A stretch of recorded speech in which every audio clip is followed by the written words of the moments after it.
श्रीमद् भगवद्गीता तिसऱ्या अध्यायाचा श्लोकांचा अर्थ. तिसरा अध्याय. अर्जुन म्हणाला, हे जनार्दना, जर तुम्हाला कर्माहून ज्ञान श्रेष्ठ वाटते तर मग हे केशवा, मला भयंकर कर्म करण्यास का प्रवृत्त करीत आहात? तुम्ही मिश्रितशा भाषणाने माझ्या बुद्धीला जणू मोहित करीत आहात. म्हणून अशी एकच गोष्ट निश्चित करून मला सांगा की ज्यामुळे माझे कल्याण होईल. श्री भगवान कृष्ण म्हणाले, हे निष्पापा, या जगात दोन प्रकारची निष्ठा माझ्याकडून पूर्वी सांगितली गेली आहे. त्यातील सांख्ययोगाची निष्ठा ज्ञानयोगाने आणि योग्यांची निष्ठा कर्मयोगाने होते.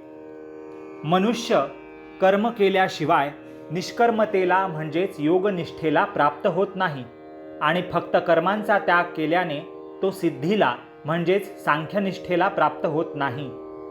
निस्संशयपणे कोणीही मनुष्य कोणत्याही वेळी क्षणभर सुद्धा काम न करता राहत नाही, कारण सर्व मनुष्य समुदाय प्रकृतीपासून उत्पन्न झालेल्या गुणांमुळे पराधीन असल्यामुळे कर्म करायला भाग पाडला जातो.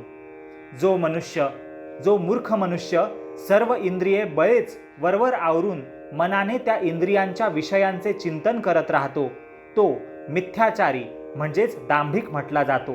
परंतु हे अर्जुना, जो मनुष्य मनाने इंद्रियांना ताब्यात ठेवून आसक्त न होता सर्व इंद्रियांच्या द्वारा कर्मयोगाचे आचरण करतो, तो श्रेष्ठ होय. तू शास्त्रविहित कर्तव्य कर्म कर, कारण कर्म न करण्यापेक्षा कर्म करणे श्रेष्ठ आहे. तसेच कर्म न करण्याने तुझे शरीर व्यवहारही चालणार नाहीत. यज्ञानिमित्त केला जाणाऱ्या कर्मांशिवाय दुसऱ्या कर्मात गुंतलेला हा मनुष्य समुदाय कर्मांनी बांधला जातो. म्हणून हे अर्जुना, तू आसक्ती सोडून यज्ञासाठी उत्तम प्रकारे कर्तव्य कर्म कर. प्रजापती ब्रह्मदेवाने कल्पारंभी यज्ञासह प्रजा उत्पन्न करून त्यांना सांगितले की तुम्ही या यज्ञाच्या द्वारा उत्कर्ष करून घ्या आणि हा यज्ञ तुमचे इच्छित मनोरथ पूर्ण करणारा हो. तुम्ही या यज्ञाने देवतांची पुष्टी करा आणि त्या देवतांनी तुम्हाला पुष्ट करावे. अशा प्रकारे निस्वार्थीपणाने एकमेकांची उन्नती करत तुम्ही परम कल्याणाला प्राप्त व्हाल. यज्ञाने पुष्ट झालेल्या देवता तुम्हाला न मागताही इच्छित भोग खात्रीने देत राहतील. अशा रीतीने त्या देवतांनी दिलेले भोग त्यांना अर्पण न करता जो पुरुष स्वतःच खातो तो चोरच आहे. यज्ञ करून शिल्लक राहिलेले अन्न खाणारे श्रेष्ठ पुरुष सर्व पापांपासून मुक्त होतात. पण जे पापी लोक स्वतःच्या शरीर पोषणासाठी अन्न शिजवतात ते तर पापच खातात. सर्व प्राणी अन्नापासून उत्पन्न होतात. अन्न निर्मिती पावसापासून होते. पाऊस यज्ञामुळे पडतो आणि यज्ञ विहित कर्मांमुळे घडतो. कर्मसमुदाय वेदांपासून आणि वेद अविनाशी परमात्म्यापासून उत्पन्न झालेले आहेत असे समज. यावरून हेच सिद्ध होते की सर्वव्यापी परम अक्षर परमात्मा नेहमीच यज्ञात प्रतिष्ठित असतो. हे पार्था, जो पुरुष या जगात अशा प्रकारे परंपरेने चालू असलेल्या सृष्टीचक्राला अनुसरून वागत नाही, म्हणजेच आपल्या कर्तव्याचे पालन करत नाही, तो इंद्रियांच्या द्वारा भोगात रमणारा पापी आयुष्य असलेला पुरुष व्यर्थच जगतो. परंतु जो मनुष्य आत्म्यामध्येच रमणारा, आत्म्यामध्येच तृप्त आणि आत्म्यामध्येच संतुष्ट असतो, त्याच्यासाठी कोणतेही कर्तव्य उरत नाही. त्या महापुरुषाला या विश्वात कर्म करण्याने काही प्रयोजन असत नाही, तसेच कर्मे न करण्यानेही काही प्रयोजन असत नाही. तसेच सर्व प्राणी मात्रातही त्याचा जरा देखील स्वार्थाचा संबंध असत नाही. म्हणून तू नेहमी आसक्त न होता कर्तव्य कर्म नीट करत राहा, कारण आसक्ती सोडून कर्म करणारा मनुष्य परमात्म्याला जाऊन मिळतो. जनकादी ज्ञानी लोकही आसक्तिरहित कर्मानेच परमसिद्धीला प्राप्त झाले होते. म्हणून तसेच लोकसंग्रहाकडे दृष्टी देऊन देखील तू कर्म करणेच योग्य आहे. श्रेष्ठ पुरुष जे आचरण करतो त्याप्रमाणेच इतर लोकही आचरण करतात. तो जे काही प्रमाण मानून सांगतो त्याप्रमाणेच सर्व मनुष्य समुदाय वागू लागतो. हे अर्जुना, मला या तिन्ही लोकात काहीही कर्तव्य नाही, आणि मिळवण्याजोगी कोणतीही वस्तू मिळाली नाही असे नाही, तरीही मी कर्म करतच असतो. कारण हे पार्था, जर का मी सावध राहून कर्म केली नाहीत तर मोठे नुकसान होईल. कारण मनुष्य सर्व प्रकारे माझ्याच मार्गाचे अनुसरण करतात. म्हणून जर मी कर्म केले नाही तर ही सर्व माणसे नष्टभ्रष्ट होतील आणि मी संकर्तेचे कारण होईन. तसेच या सर्व प्रजेचा घात करणारा होईन. हे भारता, कर्मात आसक्त असलेले अज्ञानी लोक ज्या रीतीने कर्म करतात त्याच रीतीने आसक्ती नसलेल्या विद्वानानेही लोकसंग्रह करण्याच्या इच्छेने कर्मे करावीत. परमात्म स्वरूपात स्थिर असलेल्या ज्ञानी पुरुषाने शास्त्रविहित कर्मात आसक्ती असलेल्या अज्ञानी लोकांच्या बुद्धीत भ्रम म्हणजेच कर्माविषयी अश्रद्धा निर्माण करू नये. उलट स्वतः शास्त्रविहित सर्व कर्मे उत्तम प्रकारे करीत त्यांच्याकडूनही तशीच करून घ्यावीत. वास्तविक सर्व कर्मे सर्व प्रकारे प्रकृतीच्या गुणांमार्फत केले जातात.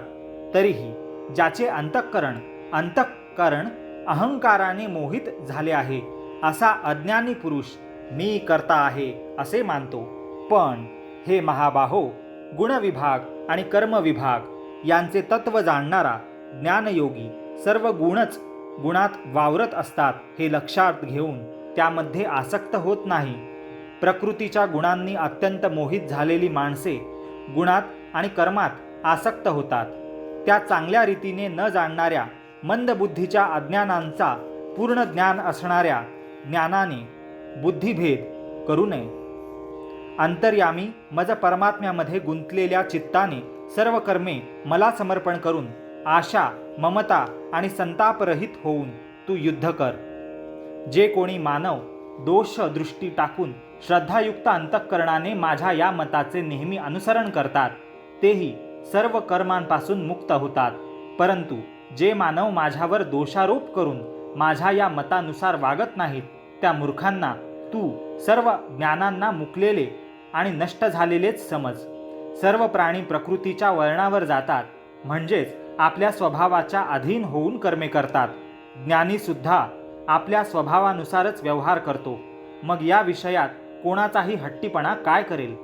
प्रत्येक इंद्रियाच्या विषयात आसक्ती आणि द्वेष लपलेले असतात. माणसाने त्या दोहोंच्या आहारी जाता कामा नये, कारण ते दोन्हीही त्याच्या कल्याण मार्गात विघ्न करणारे मोठे शत्रूच आहेत. चांगल्या प्रकारे आचरणात आणलेल्या दुसऱ्याच्या धर्माहून गुणरहित असला तरी आपला धर्म अतिशय उत्तम आहे. आपल्या धर्मात तर मरणेही कल्याणकारक आहे, पण दुसऱ्याचा धर्म भय देणारा आहे. अर्जुन म्हणाला, हे कृष्णा, तर मग हा मनुष्य स्वतःची इच्छा नसतानाही जबरदस्तीने करावयास लावल्याप्रमाणे कोणाच्या प्रेरणेने पापाचे आचरण करतो? श्री भगवान कृष्ण म्हणाले, रजोगुणापासून उत्पन्न झालेला हा कामच क्रोध आहे. हा खूप खादाड अर्थात भोगांनी कधीही तृप्त न होणारा आणि मोठा पापी आहे. हाच या विषयातील वैरी आहे असे तू जाण. ज्याप्रमाणे धुराने अग्नी, धुळीने आरसा आणि वारेने गर्भ झाकला जातो, त्याचप्रमाणे त्या कामामुळे हे ज्ञान आच्छादित राहते. आणि हे अर्जुना, कधीही न तृप्त होणारा हा कामरूप अग्नी ज्ञानी माणसाचा कायमचा शत्रू आहे. त्याचे मनुष्यांचे ज्ञान त्याने झाकले आहे. इंद्रिय, मन आणि बुद्धी ही याचे निवासस्थान म्हटली जातात. हा काम या मन, बुद्धी आणि इंद्रियांच्या द्वारा ज्ञानाला आच्छादित करून जीवात्म्याला मोहित करतो. म्हणून हे अर्जुना, तू प्रथम इंद्रियांवर ताबा ठेवून या ज्ञान आणि विज्ञान यांचा नाश करणाऱ्या मोठ्या पापी कामाला अवश्य बळेच मारून टाक. इंद्रियांना स्थूल शरीराहून पर म्हणजे श्रेष्ठ, बलवान आणि सूक्ष्म म्हटले जाते. या इंद्रियाहून मन पर आहे, मनाहून बुद्धी आणि बुद्धीहूनही जो अत्यंत पर तो आत्मा होय. अशा प्रकारे बुद्धीहून पर अर्थात सूक्ष्म, बलवान आणि अत्यंत श्रेष्ठ असा आत्मा आहे. हे जाणून आणि बुद्धीच्या द्वारा मनाला स्वाधीन करून हे महाबाहो, तू या कामरूप अजिंक्य शत्रूला मारून टाक. श्रीमद भगवद्गीतेचा 3रा अध्याय समाप्त झाला. पुढील भागात भगवद्गीतेचं महात्म्य 4थ्या अध्यायाचं महात्म्य ऐकूया. धन्यवाद. हरिओम.